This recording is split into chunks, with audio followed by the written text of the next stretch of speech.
What's up, everybody, and welcome back to Dead Noise. I'm Chris, and with me today are Alyse and Oscar from the Raleigh-based band LYLVC. How are you guys doing today? Thanks so much for the time. Hell yeah, we're doing great. Yeah, we're really excited for today's show. Doing awesome. Super excited to be here for Solid Red. It's going to be a fun time.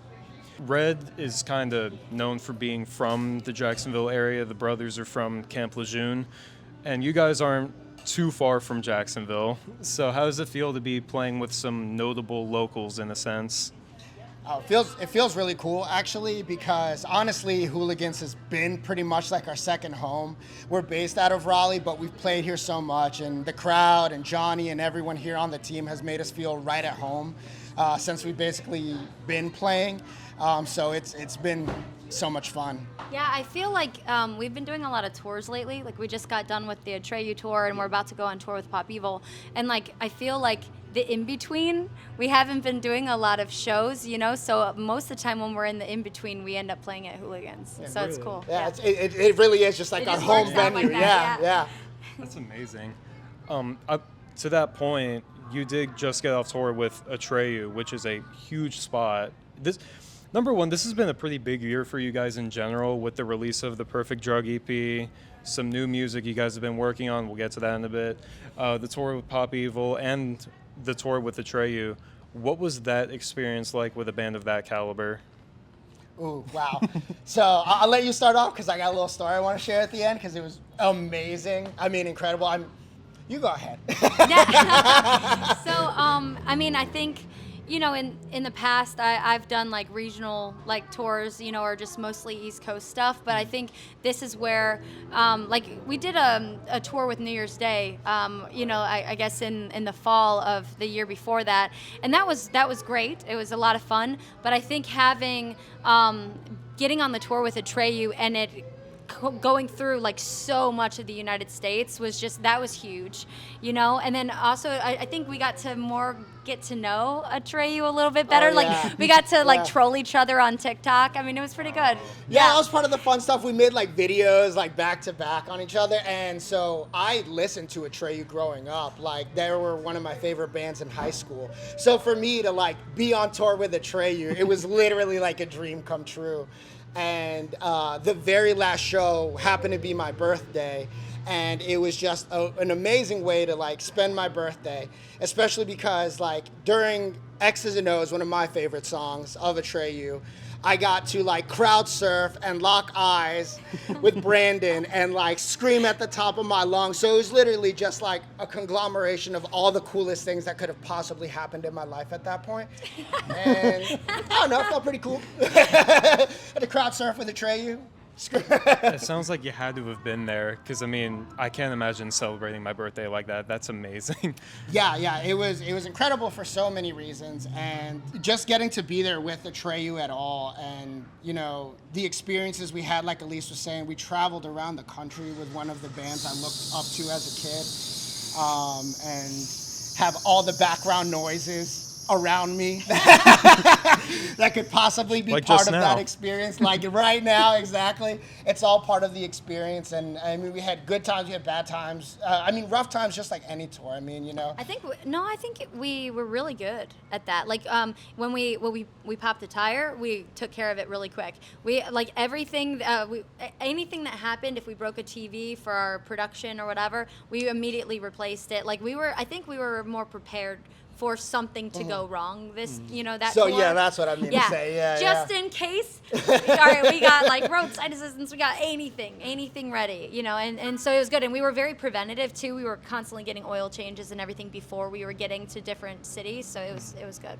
Dang. Yeah, and that was the cool thing about, you know, being in a band like LYLVC with the group of people we're with. Like, everyone's ready to jump on board for whatever we need. So even if we are across the country and we're hitting a couple rough patches with tires or this or that or the third, you know, everyone steps up to just like keep us pushing. So it was a great experience all around. Yeah. On that note, I mean, LYLVC, like you said, is kind of an all-hands-on-deck group. How collaborative is the songwriting process? Do you guys write lyrics together? Do the musicians focus on their instruments? Do they help each other out? What's the writing process like? Well, I mean, so Cam writes all of our like skeleton instrumentals. Okay, so it starts with our little mad scientist, Cam, and once he writes the skeleton instrumentals, then our the rest of our instrumentalists they'll be able to tweak the guitar or tweak the bass or tweak the drums or whatever if they want to, like it's just to make things a little bit better or whatever, and then. Oscar and I will sit down, we'll listen to the instrumental over and over and over until we come up with like a concept and like what emotion do you feel when you listen to this music? Do you feel empowered? Do you feel sad? Do you feel happy? Like, do you feel rage? What do you feel? And we try to come up with some stories that are popping in our head or lyrics that are popping in our head, and then we kind of flow from there. Recently, Cam, after we've written the concept, then when we were sitting down with like Kane Churko, for example, we just started writing new music with Kane Churko, and we were in the room with him. So we would come with our ideas, our lyrics already, and he would tweak, change, but then also Cam started tweaking and changing lyrics as well. So it was like very collaborative with the four of us, the last writing session for sure. Yeah, that's exactly what I was going to say about working with Kane is that, and I think a big part of what Kane understood about what we're trying to do with Lilac as a project as well is his experience and background in working with bands like In This Moment and producing different sounds that involve electronic and hard rock and hip hop in a lot of ways as well. Like he has that experience. So to have his insight in a collaborative setting where we were literally just spending hours bouncing ideas off each other every single day.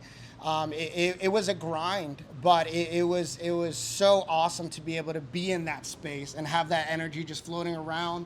Because oftentimes, when you're not collaborating with someone, but you're trying to be in like a band, right?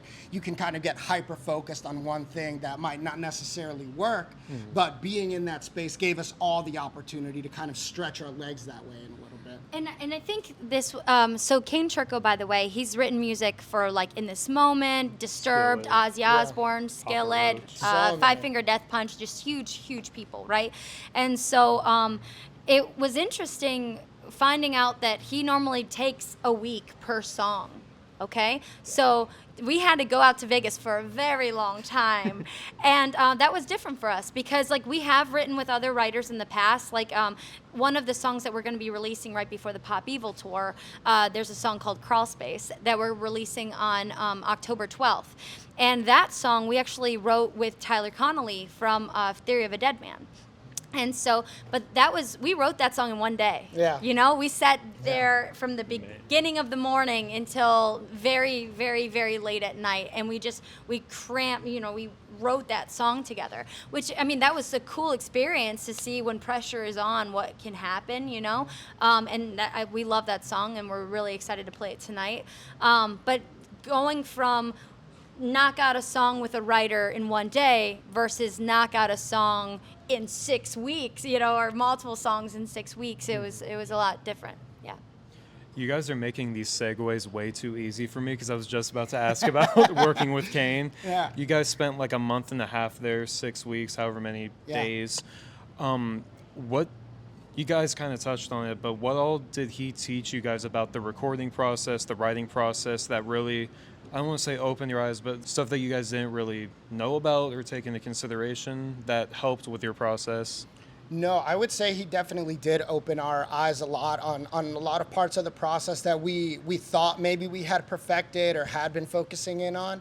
But being detail oriented and giving ourselves the time and space to really I say research the songs because we did take a deep dive into the meaning of these songs, into how the instruments and how all the music was connecting sonically with what we were trying to say lyrically, and the space between the lyrics and the music, and figuring out how it's all supposed to fit into a perfect puzzle piece together versus just kind of cramming everything in, like how maybe we've written songs in the past.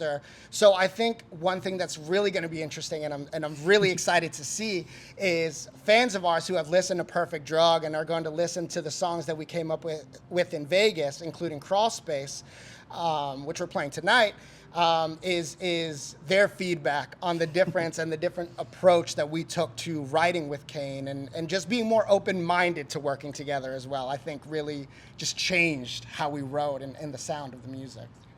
And also I think we were so excited with how the songs turned out that like we're going to put it upon ourselves to learn these songs as fast as possible so that we can have them ready before the Pop Evil tour. Oh my So God. we are This going is some to next be level shit. debuting. Oh, sorry, I don't know if I can say yeah, it. It is extremely next level. Like compared to our old stuff, it's night and day.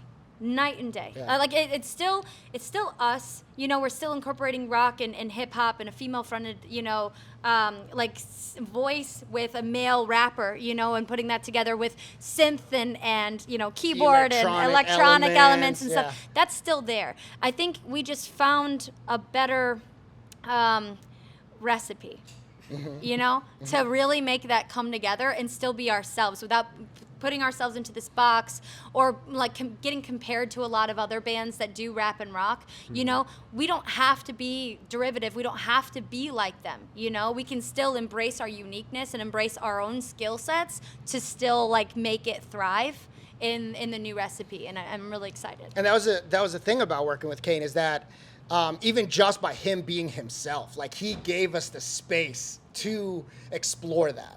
You know, and he wasn't like, oh, you're telling me you're a rock band, so we're gonna go these traditional rock routes, you know. And he was like, no, this is supposed to be fun. Music is fun. Like all of this is just a good, fun time. So let's explore that space. And having the openness to be able to do that was Awesome. what took us to a completely new sound. Yeah. That is so we need to do it wild. for we need to do it for the Pop Evil tour. Yeah. Hands down. Like, So for fans of the Perfect Drug EP, for example, my favorite songs of yours are Undertow and Into Nothing.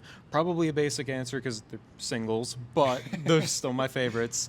What can fans expect from the new music from a sonic perspective? Wow, I think. oh, Oh my God! Be ready to want to hear them in a coliseum. I do. Yeah.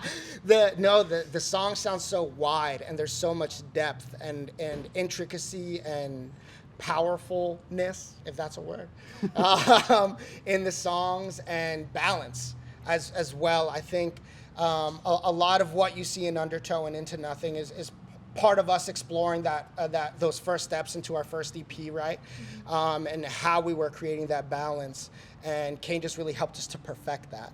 So I think really just an exploded version of what you heard in Perfect Drug that literally is just gonna make you realize that it is something that you haven't really heard before. I think it's going to be hard for you to choose a favorite. Like all 5 songs that we wrote with him, like they are so catchy.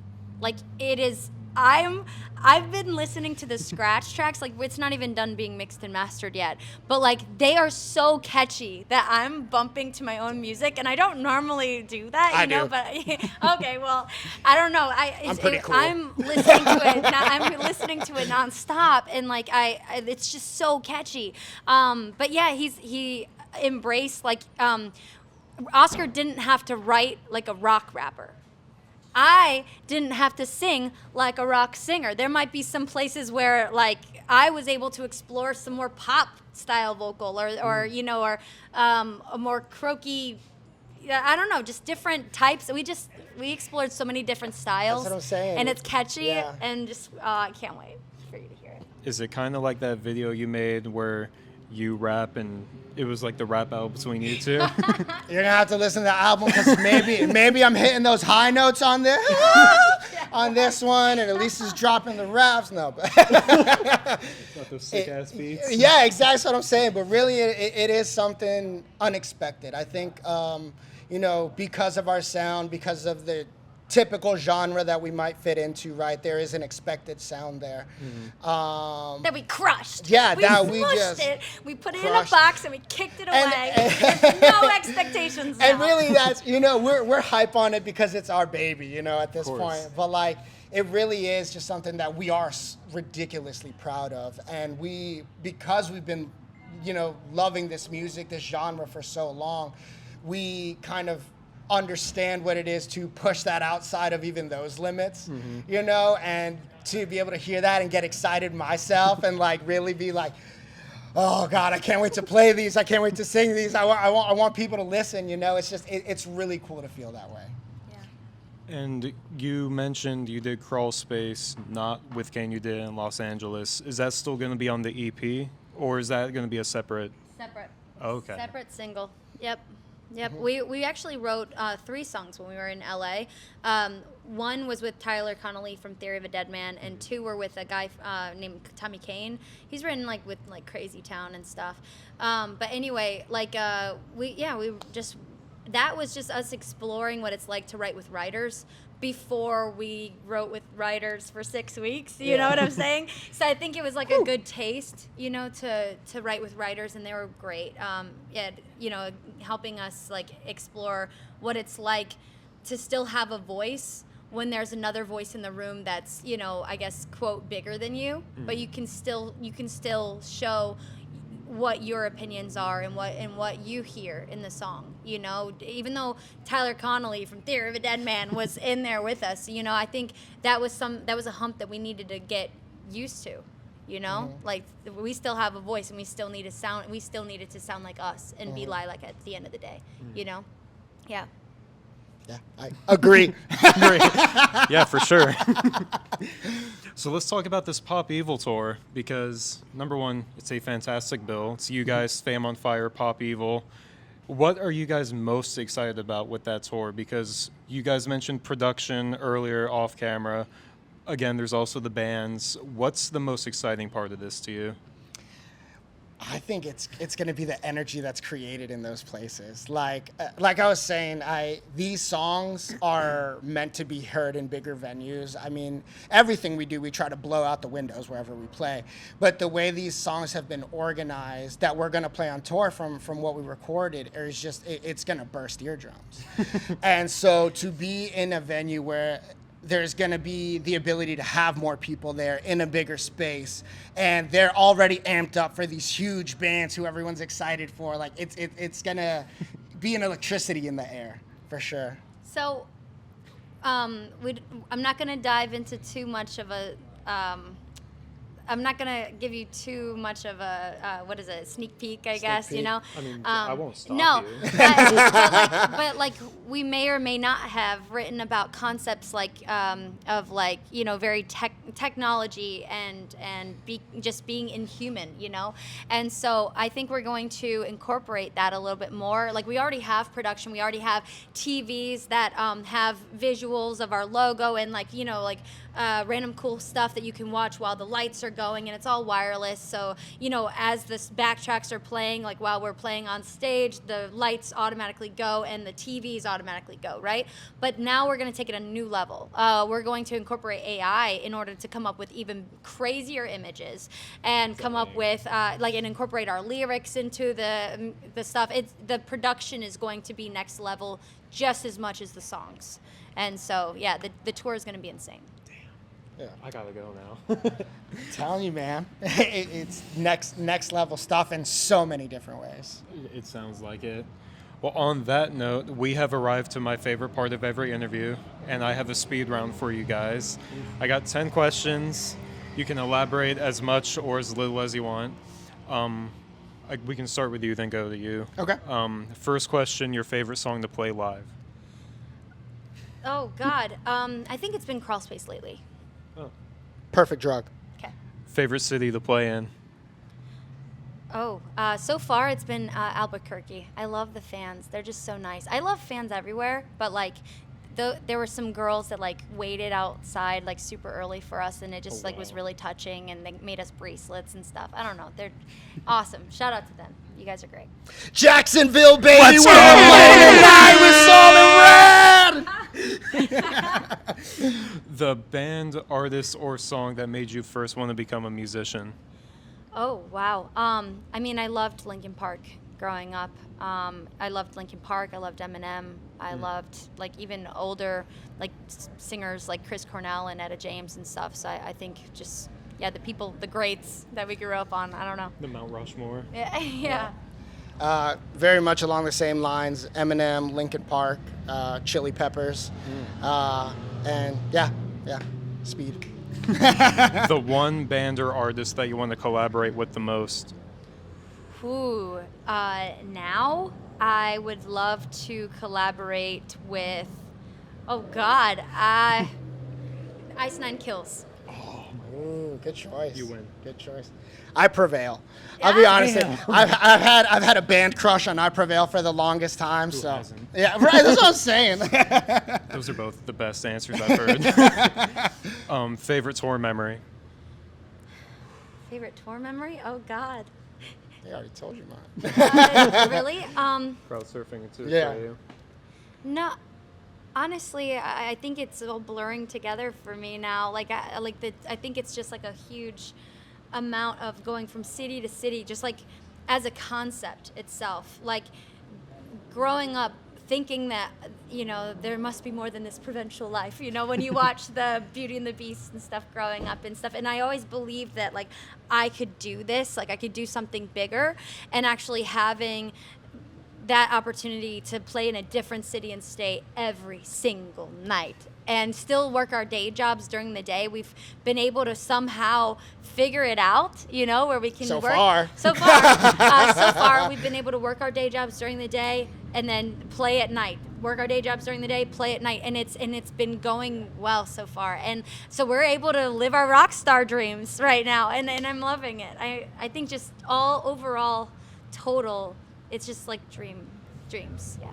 That's amazing. Yeah. No, for me, definitely crowd surfing, Atreyu. I mean, during X's and O's, like literally, I'm telling you, dude, I was like lifted up, and I must have been, I don't remember it like clearly, but I'm pretty sure I was standing on top of the crowd. And I remember during X's and O's, during the last part, he like does this chant out into the crowd where the music drops out and it just goes bam. And I literally got up on, like I was in a group of people and I screamed at them just like, get me up. And so everyone was like, hell yeah. So they throw me up. I swear, I was like 5 feet above the crowd, but it might have been up here. And I just lock eyes with Brandon and like throws the devil horns at me. And I was like, what is life?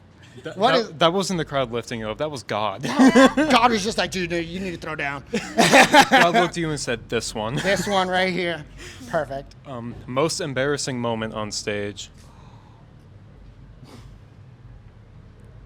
I don't know about embarrassing for like in this band. I think I've had previous bands where I had an embarrassing thing where I might have been like I might have like thrown my mic stand on accident or something. But like this band so far, okay. I don't know. What about you? Oh, I fell into a crowd. I fell into a crowd 100%. Okay. Yeah, no, I got so hyped and I was like screaming at somebody's face and I just like jumped and I was like, ah! Straight into them. Oh my God. And the cool thing was that it was such a hype moment that they all thought it was part of the process because I landed on my feet. So you just play it off at that point and keep it moving. But yeah, that was horrifying. That sounds amazing. Did anyone get that on video? Do you know? No, I don't. God willing. That reminds me that we were at a venue one time and that we had light boxes, and I stepped on a monitor that was wiggly. Oh. But all the other monitors weren't wiggly. This monitor was wiggly, and I stepped on it, and I started going forward. So my other foot tried to catch me, but my other foot went on the light box that slid, Bruh. and so I ended up just falling. But the crowd picked me up so fast that it was like it was part of it. But that's what I say. Hers was a lot more embarrassing than mine because she fell flat on her back. I was still keeping it cool. Oh, okay. It's just embarrassing. Right. Yeah. I was like, I always land on my feet. I must have got it Just out of blocked my it out. I blocked it out of my memory. You know when memories are so bad? No, I'm kidding. It was a trauma moment. Just gone. I didn't even remember that. Yeah. Okay. Your dream tour lineup? Oh God. Right now, I think I would love to play within this moment just because we have the same manager as in this moment. Like Tony Couch manages us both. So I'd love to tour with Maria. I also think it would be cool to have Ice Nine Kills, of course. Maybe I Prevail. Oh God, if it was all three of them. Okay, I'm sorry. That was my answer. Like I was really super into Bad Flower for a little while before we went on tour recently. So Bad Flower would be cool if they. How big can this lineup be? I think that's a good lineup. There we go. I'd buy tickets to that. Yeah. That's so. right. No, There we go. I mean literally exactly the same thing. That sounds rad. I'd go to that. If you need a merch guy or a video guy, hit me up because I will go to that tour in a heartbeat. A place you haven't played yet that you really want to? Madison Square Garden, baby. Yeah. Perfect answer. Yeah. That Honestly, Madison Square Garden, Red Rocks. Yeah, like just to be in Colorado and just like stadiums. Yeah. That's what we want to do. That's been our intention from the very beginning, is just to take this project as absolutely far as it can possibly blow it up. And I'm not kidding when I say that we try to blow the windows out of any place that we play, because like the places we envision playing don't have windows. Yep. You know what I'm saying? Like it's just stadiums, and that's up next for us. Your favorite thing to do outside of music? I'm a computer hacker, so I'll probably just research exploits and do bug bounties and stuff. It's my favorite thing outside of. Yeah. What do I do outside of music? I was gonna say play drums, but that's in music. I play video games sometimes. Like what? I play Overwatch a lot. okay. I basically bought a $1,500 Overwatch machine. I'm disappointed on myself that I don't play other video games, but it's just a PC that I built, and all I play anymore is Overwatch. But it's because I have like 20, 30 minutes here and there between doing this or my job or like. I keep them very busy, so like I don't think he has time to work. You're helping So me hard. alone. So hard. See, I just play Solitaire and Candy Crush, so I know how you feel. Yeah. Vibe. And the last question, always my favorite one. The song you wrote that means the most to you?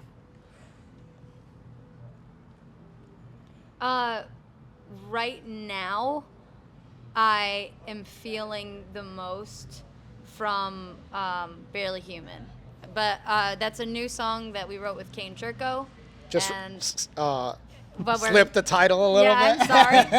But yeah, slip the title slip. But yeah, you guys, I guess look forward to it because that one is the one that's touching me the most right now. I hate that she's repeating my answers, but no, honestly the same. I won't say the name again, so you'll have to rewind to catch it. But no, it is. I think in the process of us writing with Kane Churko, it came up at that song just started getting written at a very, difficult moment. We're probably 4 or 5 weeks in at that point. And it's just, it's tough being, far from home, for that long. And we've been working day in, day out, so we're exhausted at that point. And it was one song that at first gave us a lot of difficulty to write. And getting to the other side and just feeling proud of what we really put into that song. And I won't give away any of the lyrics or any of the meaning, because I love that. But stay tuned and we'll answer all your questions when it's Stay time to release the Kane tuned. Churko song. Probably not that neither. But of the EP, which one of the EP, I guess? Yeah, that one. Yeah. No. Oh, the EP, Perfect Yeah. Drug. Perfect Drug? Perfect Drug. Okay. Yeah, I think of the EP, I think Into Nothing is my favorite. Me too. Yeah?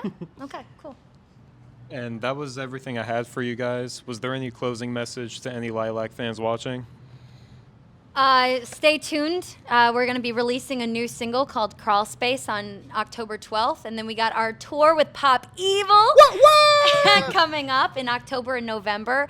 And we got a lot of amazing news coming for you by end of year. Oh. So at LYLVC, made it super complicated to spell, but so great to pronounce. It's called Lilac. Follow us, Instagram, YouTube, Facebook, TikTok. everywhere. TikTok. We're putting out crazy content, and just live this life with us. Yeah. Well, thank you guys so much for the time. It's been pleasure. a blast talking with you. I can't wait to see your set. And until the next interview, stay tuned, stay scared, and I'll catch you later.